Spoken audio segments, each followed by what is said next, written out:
পক্ষ থেকে ওই যে নারী শিশু নির্যাতন হচ্ছে এটার প্রতিবাদে আমরা ওই মার্কিন সাম্রাজ্যবাদের ওই যে ডোনাল্ড ট্রাম্প ওই নেতানিয়াহু যারা মানবতা বিরোধী কার্যকলাপে লিপ্ত ওদেরকে প্রতিরোধ করতে হবে। আমরা ওদেরকে কোনো অবস্থায় ছেড়ে দিব না। আজকে সারা পৃথিবী জুড়ে ওরা আগ্রাসন চালিয়ে যাচ্ছে। আমি একটি কথা স্মরণ করে দিতে চাই, ওরা বহু দেশের এই মুক্তিকামী জনতার বিরুদ্ধে ওরা রুখে দাঁড়ায়। আসুন আমরা নির্পীড়িত নির্যাতিত জনগণ ঐক্যবদ্ধ হই। ওই মার্কিন সাম্রাজ্যবাদ যাতে কোনো অবস্থায় কোনো দেশকে হ্রাস করতে না পারে সেই লক্ষ্যে আমরা ঐক্যবদ্ধ হই। আমি সেখানে গতকাল পরশু ওয়াইসির যে বৈঠক হয়েছে সেখানে 57টা মুসলিম রাষ্ট্র পররাষ্ট্রমন্ত্রীরা সেখানে উপস্থিত হয়েছে। এই ইসরায়েলের আক্রমণ ওই মার্কিন সাম্রাজ্যবাদের আক্রমণ সম্বন্ধে ওই ওয়াইসিতে কোনো আলোচনা হয় নাই। জাতিসংঘের কোনো আলোচনা হয় নাই, কোনো উদ্বেগ নেই এই পর্যন্ত।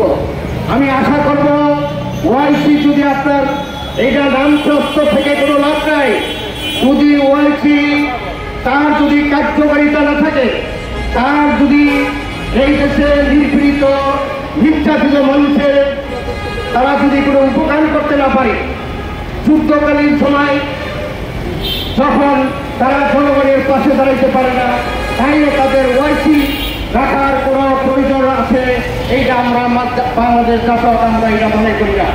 বন্ধুরা আমার, আপনারা জানেন ইরানের জনপ্রিয় নেতা আয়াতুল্লাহ খামেনি ওই মার্কিন সাম্রাজ্যবাদের যে হুদা এখন বর্তমানে যে ডোনাল্ড ট্রাম্প নেতানিয়াহু এদের এই তিনজনকে যদি একখানে বসান তাইলে দেখা যাবে ওইখানে তিনজনের ভিতরে একজন শুধু মানুষের চেহারা আছে, আর ওই ডোনাল্ড ট্রাম্প হইল বড় বান্দর, আর ওই যে নেতানিয়াহু হইল ছোট বান্দরের মতো চেহারা দেখবে।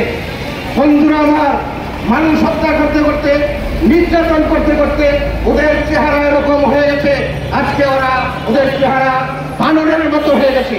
আমরা এর তীব্র নিন্দা জানাই।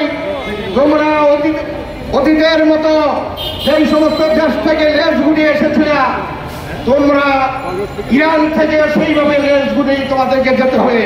বন্ধুরা আমার, আসুন জাতীয় ঐক্য গড়ে তুলি এবং এই সমস্ত আগ্রাসনের বিরুদ্ধে আমরা রুখে দাঁড়াই।